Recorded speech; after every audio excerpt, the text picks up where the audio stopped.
Berjumpa kembali bersama dengan saya, Gembala Jemaat Gereja Isa Al-Masih Lawang Light Generation Huha. Dalam program Sapa Jemaat di Rumah. Tetap semangat, tetap berpengharapan dan harus selalu yakin menjadi pemenang-pemenang di dalam Tuhan kita, Yesus Kristus.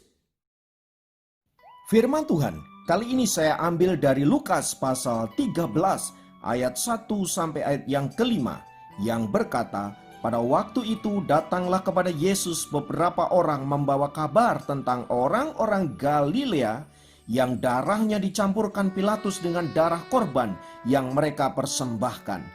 Yesus menjawab mereka, "Sangkamu orang-orang Galilea ini lebih besar dosanya daripada dosa semua orang di Galilea yang lain karena mereka mengalami nasib itu?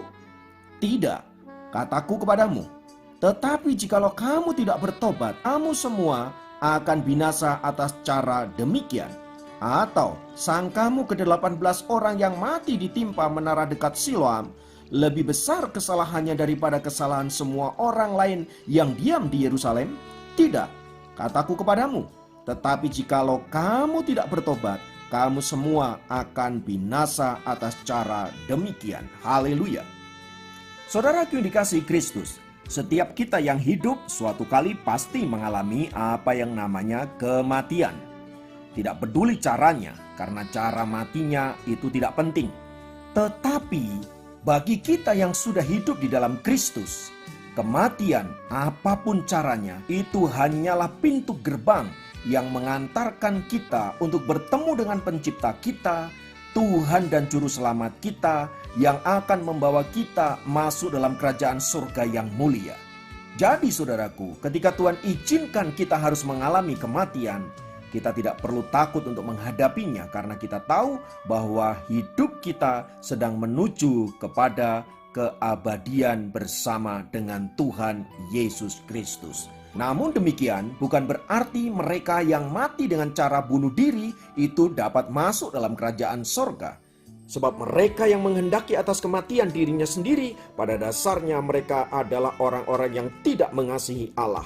Mereka adalah orang-orang yang tidak percaya kepada Allah, bahwa Allah sanggup menolong mereka, bahwa Allah berkuasa atas hidup mereka, yang akan memampukan, yang akan menguatkan mereka sehingga mereka dapat melewati setiap tantangan yang ada untuk menyatakan bahwa Tuhan adalah pribadi yang dahsyat dan luar biasa. Karena itu mereka yang mati dengan cara demikian, mereka telah memutuskan untuk menjalani kehidupan mereka yang penuh dengan penderitaan itu. Itu adalah pilihan mereka sendiri.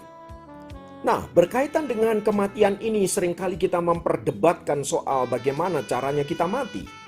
Orang berpikir bahwa cara mati kita menentukan apakah kita masuk surga atau tidak.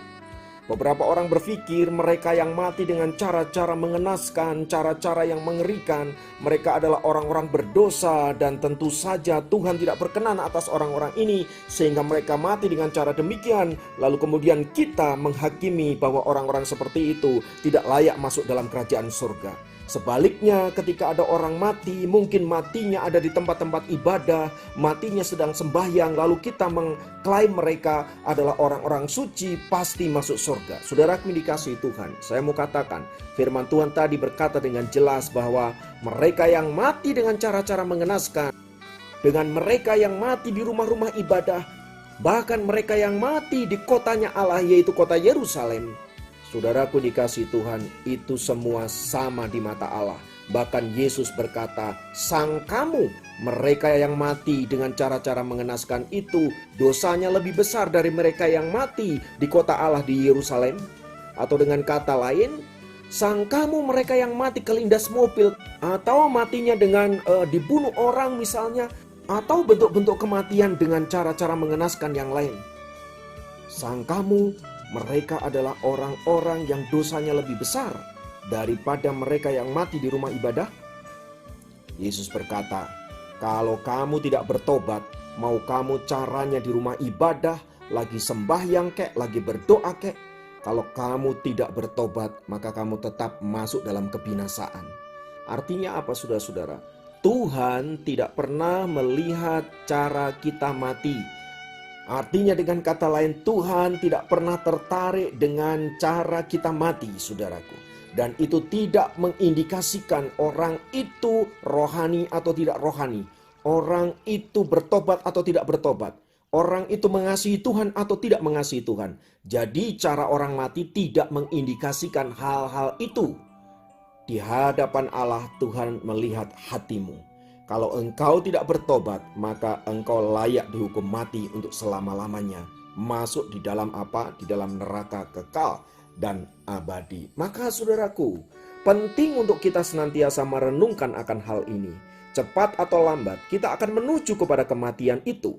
Sebelum hal itu terjadi, saudara, apa yang akan kita lakukan? Selagi diberikan kesempatan oleh Allah, mari kita melakukan hal-hal yang baik. Mari kita melakukan hidup dalam kebenaran, bertobat dari dosa-dosa kita. Percaya sepenuhnya kepada Allah, Sang Juru Selamat kita. Apapun caranya kita mati, itu tidak penting.